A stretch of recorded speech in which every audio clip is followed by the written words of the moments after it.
Ikigai एक जापानी शब्द है जिसका अर्थ होता है जीने का कारण या वजह जिससे आप सुबह उठते हैं। ये सिर्फ एक विचार नहीं बल्कि एक जीवन दर्शन है जो आपके हर दिन को गहराई, उद्देश्य और खुशी से भर सकता है।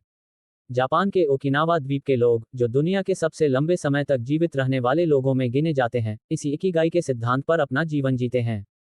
उनकी दिनचर्या, सोचने का तरीका, दूसरों से जुड़ाव और जीवन के प्रति उनका नजरिया इस विचारधारा से पूरी तरह प्रभावित है। इकिगाई जीवन के चार प्रमुख पहलुओं को जोड़ता है, वह काम जिसे आप पसंद करते हैं, जिसमें आप अच्छे हैं, जिसकी दुनिया को जरूरत है और जिससे आप कुछ कमा सकते हैं। जब ये चारों चीजें एक बिंदु पर मिलती हैं, वहीं आपका इकिगाई होता है। यह आपको न केवल मानसिक रूप से संतुलित रखता है, बल्कि शारीरिक स्वास्थ्य, सामाजिक रिश्तों और आत्मिक शांति की दिशा में भी ले जाता है। आज की दुनिया में, जहां लोग सिर्फ पैसे, सफलता और बाहरी दिखावे के पीछे भाग रहे हैं, वहीं इकिगाई हमें रुकने, सोचने और अपने भीतर झांकने का मौका देता है। ये हमें सिखाता है कि असली सुख उन कामों में छुपा होता है जो हमें अंदर से तृप्त करें। यह कोई बड़ा लक्ष्य या उपलब्धि नहीं, बल्कि छोटी छोटी बातों में छिपी खुशी है, जैसे किसी पौधे को पानी देना, किसी की मदद करना, कुछ नया सीखना या सुबह की ताज़ी हवा में गहरी सांस लेना। इस किताब में लेखक हमें इकिगाई को खोजने, समझने और अपने जीवन में उतारने की पूरी प्रक्रिया समझाते हैं। ये सिर्फ जापानी संस्कृति की बात नहीं है, बल्कि एक ऐसी सार्वभौमिक सच्चाई है जिसे कोई भी व्यक्ति, किसी भी उम्र में, किसी भी जगह पर अपनाकर अपना जीवन पूरी तरह बदल सकता है। पहले अध्याय में लेखक हमें जापान के उस विशेष स्थान ओकिनावा द्वीप की यात्रा पर ले जाते हैं, जहां दुनिया के सबसे ज्यादा सदी पार करने वाले लोग रहते हैं। ये जगह केवल लंबी उम्र के लिए ही नहीं, बल्कि स्वस्थ, खुशहाल और ऊर्जावान जीवन के लिए प्रसिद्ध है। लेखक ने वहां के बुजुर्गों से मुलाकात की, उनके जीवन को करीब से देखा और एक एक दिन उनके साथ बिताकर यह समझने की कोशिश की कि आखिर वे ऐसा कौन सा जीवन जीते हैं जिससे उनका शरीर और मन इतने लंबे समय तक सक्रिय और शांत रहता है। इस अध्याय में सबसे पहली बात जो सामने आती है वो है जीवन शैली की सरलता। ओकिनावा के लोग ज्यादा तामझाम में यकीन नहीं रखते। उनका खाना साधारण होता है, लेकिन पोषण से भरपूर। वे ज्यादातर सब्जियां, फल, टोफू, समुद्री शैवाल और हल्के तेल में बने भोजन खाते हैं। उनका नियम होता है हारा हाचिबू, यानी पेट को 100% भरने के बजाय 80% तक ही खाना। इस छोटे से सिद्धांत ने उनकी सेहत को संतुलित बनाए रखा है। दूसरी बड़ी चीज है सामुदायिक जीवन। ओकिनावा के बुजुर्ग मोई नाम के समूहों का हिस्सा होते हैं। ये ऐसे दोस्ताना समूह होते हैं जहां सभी लोग मिलकर बातें करते हैं, मदद करते हैं, एक दूसरे की भावनात्मक और सामाजिक जरूरतों का ध्यान रखते हैं। बुजुर्ग अकेलेपन का शिकार नहीं होते, क्योंकि हर रोज कोई न कोई उनसे मिलने आता है, साथ में समय बिताता है। तीसरा और सबसे महत्वपूर्ण पहलू है उनका उद्देश्यपूर्ण जीवन, यानी उनका इकिगाई। वहां का हर इंसान, चाहे वो 80 साल का हो या 100 साल का, हर दिन किसी न किसी काम में लगा रहता है, चाहे वो बागवानी हो, कोई पारंपरिक कला, खाना बनाना या दूसरों को सिखाना।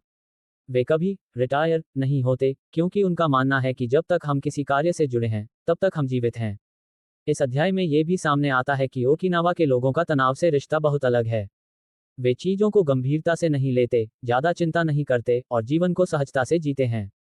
उनके दिन की शुरुआत ध्यान, छोटे छोटे व्यायाम और कृतज्ञता के साथ होती है। वे सुबह सुबह सूरज की रोशनी में टहलते हैं, खेतों में काम करते हैं और दिन भर छोटी छोटी खुशियां ढूंढते रहते हैं। लेखक कहते हैं कि ओकिनावा के लोगों ने जीवन को सिर्फ जीने की बजाय उसे महसूस करना और संजोना सीखा है। यही वजह है कि वहां का हर बुजुर्ग न सिर्फ जीवित है, बल्कि जिंदा दिल है। उनके चेहरे पर झुर्रियां तो हैं, लेकिन उनके मन में संतोष और चेहरे पर मुस्कान है। इस अध्याय का सार यही है, सादा जीवन, गहरी सोच, उद्देश्य के साथ हर दिन जीना। यही ओकिनावा के लोगों का राज है और यही इकिगाई की पहली झलक है।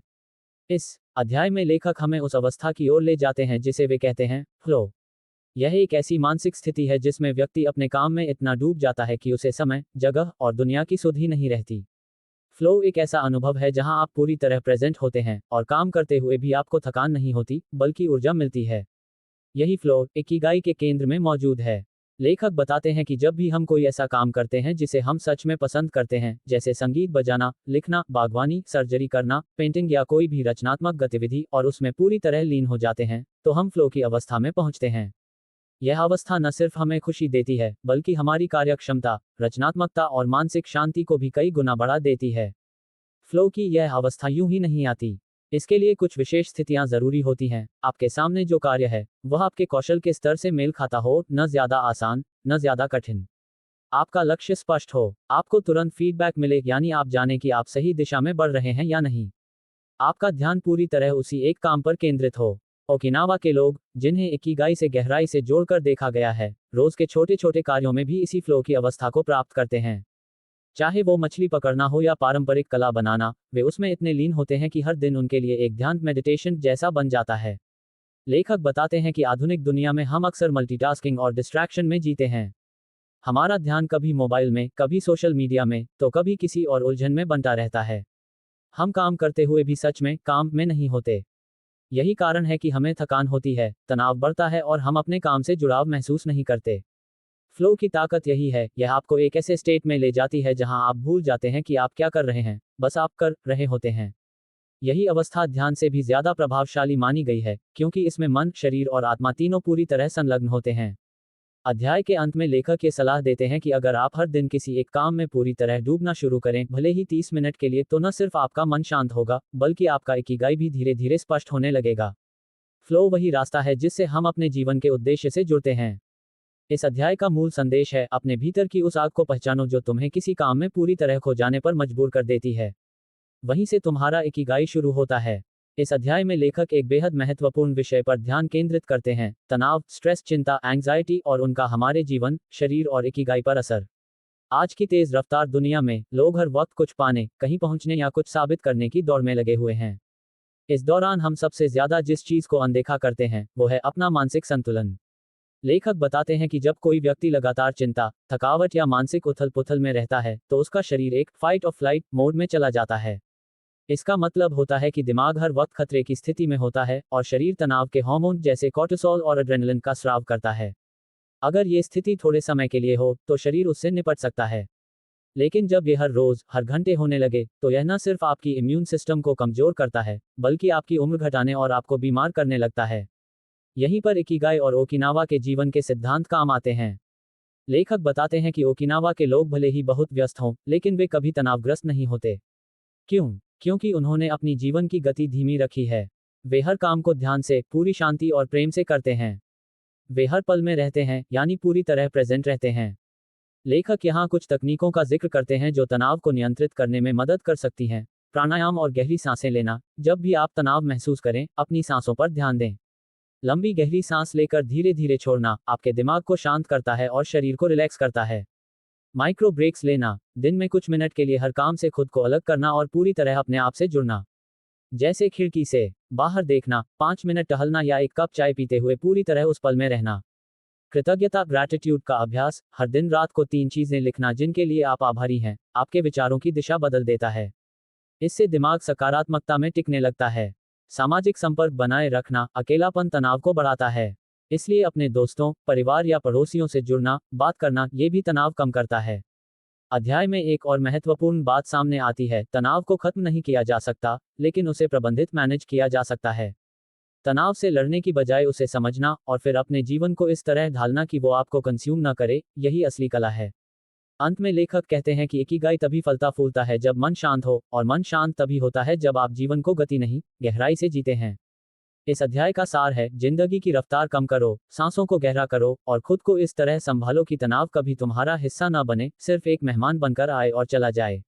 इस अध्याय में लेखक बात करते हैं उस दीर्घायु लॉन्जेविटी की जो ओकिनावा और जापान के कई हिस्सों में आम है। सवाल यह है कि वहाँ के लोग सिर्फ ज्यादा जीते ही नहीं, बल्कि अच्छा और स्वस्थ जीते हैं। इस अध्याय में लेखक वैज्ञानिकों, शोधकर्ताओं और डॉक्टरों की मदद से यह समझाने की कोशिश करते हैं कि ऐसी लंबी और स्वस्थ जिंदगी का रहस्य क्या है और इसका गहरा संबंध इकिगाई से कैसे जुड़ता है। सबसे पहले लेखक बताते हैं कि जिन लोगों की उम्र 100 साल से ऊपर है, उनमें कुछ सामान्य आदतें पाई जाती हैं, जैसे कि रोजाना हल्का व्यायाम या सक्रिय जीवनशैली, हल्का फुल्का लेकिन पौष्टिक भोजन, सामाजिक जुड़ाव, जिंदगी के प्रति सकारात्मक दृष्टिकोण। लेखक ये भी स्पष्ट करते हैं कि दीर्घायु केवल जेनेटिक्स से नहीं आती, बल्कि आपकी आदतें और मानसिकता इसका सबसे बड़ा आधार हैं। उदाहरण के लिए, ओकिनावा के लोग नियमित रूप से बागवानी करते हैं, पैदल चलते हैं, छोटे मोटे काम करते हैं। वो कभी रिटायर नहीं होते, चाहे उम्र कोई भी हो, क्योंकि उनका इकिगाई उन्हें हर दिन कोई उद्देश्य देता है। इस अध्याय में एक बेहद दिलचस्प सिद्धांत सामने आता है, कम खाना, लंबा जीना। जैसा कि पहले बताया गया था, ओकिनावा के लोग हारा हाचिबू नियम का पालन करते हैं, यानी तब तक खाना जब तक पेट 80% भर जाए। यह आदत उनके शरीर पर अतिरिक्त बोझ नहीं डालती, जिससे उम्र लंबी होती है और शरीर धीमी गति से बूढ़ा होता है। इसके अलावा अध्याय में यह भी बताया गया है कि लंबी उम्र के लोगों के अंदर एक खास किस्म की आंतरिक ऊर्जा, वाइटैलिटी होती है। वो हर दिन के लिए उत्साहित रहते हैं। उन्हें हर सुबह उठने का कोई उद्देश्य होता है, फिर चाहे वो किसी पौधे की देखभाल करना हो, बच्चों को कुछ सिखाना या खुद नई चीजें सीखना। यही भावना उनके अंदर न सिर्फ जिंदादिली भरती है, बल्कि उनके शरीर को भी सक्रिय बनाए रखती है। अध्याय में एक और पहलू की बात की जाती है, रेजिलियंस यानी जीवन के संघर्षों और मुश्किलों से लड़ने की क्षमता। ओकिनावा और अन्य दीर्घायु लोगों के जीवन में कठिनाइयां आई हैं, युद्ध, गरीबी, आपदाएं, लेकिन उन्होंने हार नहीं मानी। वो हर बार उठे, सीखे और आगे बढ़े। ये मानसिक ताकत भी उनकी लंबी उम्र की वजहों में शामिल है। लेखक इस अध्याय के अंत में यही कहते हैं कि अगर आप चाहते हैं कि आपकी जिंदगी लंबी हो तो उसका तरीका सिर्फ डॉक्टर या दवाइयां नहीं है, बल्कि रोज थोड़ा चलें, हर दिन कुछ ऐसा करें जिससे दिल खुश हो, अच्छा और हल्का खाएं, और सबसे जरूरी हर दिन किसी न किसी उद्देश्य के साथ जिएं। अध्याय का सार यही है, लंबा जीना सिर्फ किस्मत नहीं है, वो एक कला है और इकिगाई उसकी कुंजी है। इस अध्याय में लेखक हमें लचीलापन और मानसिक शक्ति, रेजिलियंस एंड एंटी फ्रेजिलिटी के महत्व के बारे में बताते हैं। यहाँ ये बात स्पष्ट होती है कि सिर्फ लंबा या उद्देश्यपूर्ण जीवन ही काफी नहीं, बल्कि एक ऐसा जीवन जरूरी है जो मुश्किलों से टूटे नहीं, बल्कि उनसे और मजबूत हो जाए। जापानी संस्कृति में इसे कहा जाता है गंबारू, यानी बिना हार माने लगातार कोशिश करना, चाहे कितनी ही बाधाएं क्यों ना आए। इस अध्याय की शुरुआत होती है उस विचार से जो कहता है, जीवन हमेशा आसान नहीं होगा, लेकिन अगर आप सही मानसिकता रखें तो हर चुनौती आपको मजबूत बना सकती है। लेखक बताते हैं कि ओकिनावा और अन्य जापानी दीर्घायु लोग सिर्फ इसलिए जिंदा नहीं हैं कि उन्होंने तनाव से बचाव किया, बल्कि इसलिए भी कि उन्होंने मुसीबतों का सामना करने की कला सीखी है। उन्होंने जीवन में युद्ध देखे हैं, गरीबी झेली है, प्रियजनों को खोया है, लेकिन फिर भी वे मुस्कुराते हैं, दूसरों की मदद करते हैं और अपने भीतर शांति बनाए रखते हैं। यह अध्याय जापान के उस दर्शन से जुड़ता है जिसे कहते हैं वाबी साबी। ये दर्शन जीवन की अपूर्णताओं, टूटनों और अस्थायिताओं को भी सुंदर मानता है। और किंत्सुगी, जब किसी मिट्टी के बर्तन में दरार आ जाती है तो जापानी उसे फेंकते नहीं, बल्कि सोने से उसकी मरम्मत करते हैं, जिससे वो पहले से भी ज्यादा सुंदर बन जाता है। यही विचार व्यक्ति पर भी लागू होता है, हमारी दरारें, हमारे दर्द हमें कमजोर नहीं बनाते, बल्कि हमें गहराई देते हैं। लेखक फिर हमें विक्टर फ्रैंकल के सिद्धांत की ओर ले जाते हैं, जो कि एक नाजी कैंप से बचे थे, और उन्होंने अपनी किताब मैन सर्च फॉर मीनिंग में लिखा कि जिस व्यक्ति के पास जीने का कोई कारण होता है, वह लगभग किसी भी परिस्थिति को सह सकता है। यही इकिगाई की जड़ है, उद्देश्य आपको मुश्किलों में खड़ा रखता है। इस अध्याय में लेखक कुछ अभ्यास भी सुझाते हैं जो मानसिक मजबूती और लचीलापन बढ़ा सकते हैं। माइंडफुलनेस, हर दिन कुछ समय खुद के भीतर झांकना। जर्नलिंग, अपने विचारों और भावनाओं को लिखना। स्टोइक अभ्यास, जैसे कभी कभी जानबूझकर कठिन परिस्थिति का सामना करना ताकि हम खुद को उसके लिए तैयार कर सकें, जैसे ठंडे पानी से नहाना, उपवास रखना आदि। लेखक ये भी कहते हैं कि मानसिक लचीलापन का मतलब यह नहीं कि आप कभी दुखी नहीं होंगे, बल्कि यह कि आप दुख में भी रास्ता खोज लेंगे और खुद को फिर से संवार लेंगे। अंत में अध्याय हमें यही सिखाता है, इकिगाई सिर्फ जीवन को सुंदर बनाना नहीं सिखाता, बल्कि उसे टूटने, बिखरने और फिर से खड़े होने की ताकत भी देता है। इस अध्याय का सार, आपका जीवन जितनी बार टूटेगा उतनी बार आपको मौका मिलेगा उसे पहले से बेहतर और गहरा बनाने का, बस शर्त यह है कि आप हार न माने। इस अध्याय में लेखक हमें जापानी जीवन शैली की छोटी लेकिन गहरी आदतों के बारे में बताते हैं जो इकिगाई को न सिर्फ मजबूत बनाती हैं, बल्कि जीवन को सरल, शांत और संतुलित भी रखती हैं। यह अध्याय हमें यह सिखाता है कि सच्ची खुशी और लंबी उम्र का रहस्य बड़ी चीजों में नहीं, बल्कि रोज की छोटी छोटी आदतों में छिपा है। लेखक सबसे पहले जापान की उस आदत की बात करते हैं जिसे कहते हैं रूटीन एंड रिचुअल्स, यानी दिनचर्या और अनुष्ठान। जापानी लोग हर काम में एक प्रकार की नियमितता और गरिमा रखते हैं। चाहे वो सुबह की चाय बनाना हो, घर की सफाई करना, या काम की शुरुआत, हर चीज को ध्यान से, पूरी उपस्थिति और मन से किया जाता है। यही उनका रिचुअल होता है जो उन्हें अपने कार्य से जोड़ता है और मानसिक शांति देता है। फिर लेखक बताते हैं कुछ ऐसी आदतों के बारे में जो ओकिनावा और अन्य दीर्घायु लोगों के जीवन का हिस्सा हैं। हवा में पत्ता वन, धीमा और संतुलित जीवन जीना। वे कभी जल्दी में नहीं होते। उनका जीवन धीमी गति से चलता है, जिसमें हर कार्य को समय देकर किया जाता है। इससे उनका तनाव कम रहता है और मन शांत बना रहता है। 2. हल्का और पौष्टिक आहार। जापानी लोग रंग बिरंगी सब्जियां, समुद्री शैवाल, सोया प्रोडक्ट्स और मछली खाते हैं। वे खाने को एक पवित्र क्रिया मानते हैं और कभी जल्दबाजी में या चलते फिरते खाना नहीं खाते। 3. नियमित हिलना डुलना, लेकिन बिना भारी व्यायाम के। वे भारी जिम या वर्कआउट नहीं करते, लेकिन दिन भर हल्की गतिविधियां करते रहते हैं, जैसे पैदल चलना, बागवानी, घर का काम, योग या ताई ची। शारीरिक सक्रियता उनके जीवन में स्वाभाविक रूप से बसी हुई होती है। सूरज का चेहरा 4. सूरज की रोशनी और ताजगी से जुड़ाव। वो लोग ज्यादा समय बाहर बिताते हैं, धूप में, बगीचे में, प्रकृति के साथ। इससे उनका शरीर और मन दोनों ताजगी महसूस करते हैं। Speech balloon 5. सामाजिक रिश्तों को महत्व देना। वे अकेले नहीं रहते। वे अक्सर अपने दोस्तों, पड़ोसियों और परिवार के साथ समय बिताते हैं। जापान में छोटे समुदायों को मोई कहा जाता है, जहां लोग एक दूसरे की भावनात्मक और आर्थिक मदद करते हैं। 6. जीवन को एक कला की तरह जीना। उनके लिए हर छोटा काम भी एक कला है, चाहे वो सफाई हो, खाना पकाना या कोई हस्तकला। इस रवैये से उनके जीवन में गहराई, सुंदरता और संतुलन बना रहता है। इस अध्याय का एक बहुत ही सुंदर संदेश यह है कि आपका इकिगाई कोई बड़ी या भारी चीज नहीं है। वह आपके ही भीतर है, आपके रोज के कामों, आपकी दिनचर्या और आपकी सोच में। लेखक कहते हैं कि अगर आप चाहें तो आज से ही इकिगाई को अपनी दिनचर्या में शामिल कर सकते हैं। सुबह जल्दी उठकर 10 मिनट प्रकृति को निहारिए, खाने को ध्यानपूर्वक और प्रेम से खाएं, अपने किसी पुराने दोस्त को कॉल कीजिए, दिन में कुछ देर सिर्फ अपने लिए समय निकालिए। छोटे बदलाव बड़े परिणाम लाते हैं। अध्याय का सार है, इकिगाई कोई लक्ष्य नहीं बल्कि एक तरीका है जीने का, धीरे, सजीव रूप से और हर काम को अर्थपूर्ण बनाकर। इस अध्याय में लेखक हमें फ्लो की शक्ति के बारे में विस्तार से समझाते हैं, एक ऐसी मानसिक अवस्था जहां व्यक्ति अपने कार्य में इतना डूब जाता है कि उसे समय, चिंता या थकावट का एहसास ही नहीं होता। यह अवस्था, जिसे फ्लो स्टेट कहा जाता है, इकिगाई की आत्मा है। जब कोई व्यक्ति अपने इकिगाई में होता है तो वह अक्सर इसी फ्लो में होता है। लहर फ्लो क्या है? फ्लो वह स्थिति है जहां आप पूरी तरह किसी काम में लीन होते हैं, न ज्यादा आसान, न ज्यादा कठिन, बस इतना चुनौतीपूर्ण कि वह आपका ध्यान खींच ले और इतना आनंददायक कि आप उसमें खो जाएं। लेखक बताते हैं कि फ्लो में होना एक तरह की मेडिटेशन जैसी अनुभूति है। जैसे एक चित्रकार जो ब्रश चलाते चलाते घंटों बीता देता है और उसे समय का होश नहीं रहता। एक लेखक जो लिखते हुए भूख प्यास तक भूल जाता है। एक बढ़ई, बागवानी करने वाला, संगीतकार या कोडर जब वे अपना पसंदीदा कार्य करते हैं। पुष्पिन फ्लो के साथ संकेत, स्पष्ट लक्ष्य होता है, आपको पता होता है आप क्या करना चाहते हैं। फीडबैक तुरंत मिलता है, जैसे हर स्ट्रोक, हर शब्द, हर कदम पर संतोष या सुधार की भावना। पूरा ध्यान उसी काम पर होता है, बाहरी चीजें जैसे मोबाइल, लोग या शोर सब नजरअंदाज हो जाते हैं। स्वयं की चेतना खो जाती है, ईगो खत्म हो जाता है, केवल कार्य बचता है। समय की समझ बिगड़ जाती है, समय तेज या धीमा लगता है।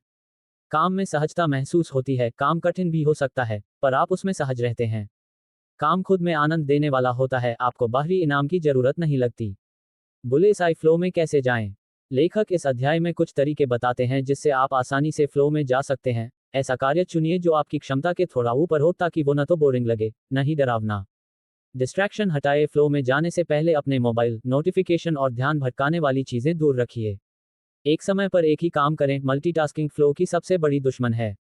काम को उद्देश्य से जोड़ें, अगर आप किसी कार्य को अपने इकिगाई से जोड़ पाएं, तो उसमें फ्लो आना स्वाभाविक हो जाता है। विज्ञान क्या कहता है? फ्लो के दौरान दिमाग एक खास ब्रेनवेव स्टेट में चला जाता है जिसे अल्फा टू थीटा ट्रांजिशन कहा जाता है। इससे आपकी रचनात्मकता, फोकस और आनंद की भावना बहुत बढ़ जाती है। फ्लो न सिर्फ आपको खुश करता है, बल्कि आपके प्रदर्शन को भी कई गुना बेहतर बनाता है। बल्ब फ्लो और इकिगाई का संबंध, लेखक कहते हैं, flow is the doorway to ikigai. यानी जब आप बार बार फ्लो की स्थिति में जाते हैं तो आप अपने इकिगाई के और करीब पहुंचते हैं। फ्लो वो रास्ता है जो आपको उस जगह तक ले जाता है जहां आप सिर्फ जीवित नहीं होते, बल्कि वास्तव में जी रहे होते हैं। अध्याय का सार, जिस काम में तुम्हारा मन डूब जाए और जिसमें समय खो जाए, वही काम तुम्हारे इकिगाई का रास्ता है। फ्लो को पहचानो, उसका अभ्यास करो और फिर देखो जिंदगी कैसे खिलने लगती है। इस अंतिम अध्याय में लेखक हमें इकिगाई के जीवन भर के अभ्यास के बारे में बताते हैं। यानी वो बातें, वो आदतें और वो सोच, जिन्हें अगर हम रोजमर्रा की जिंदगी में अपनाएं, तो हम न सिर्फ लंबा और स्वस्थ जीवन जी सकते हैं, बल्कि एक अर्थपूर्ण, संतुलित और खुशहाल जीवन भी। यह अध्याय उन सभी अवधारणाओं को जोड़ता है जो किताब में अब तक बताए गए हैं, जैसे दीर्घायु का रहस्य, उद्देश्य की भावना, फ्लो में जीना, छोटे छोटे अभ्यास और मानसिक शांति।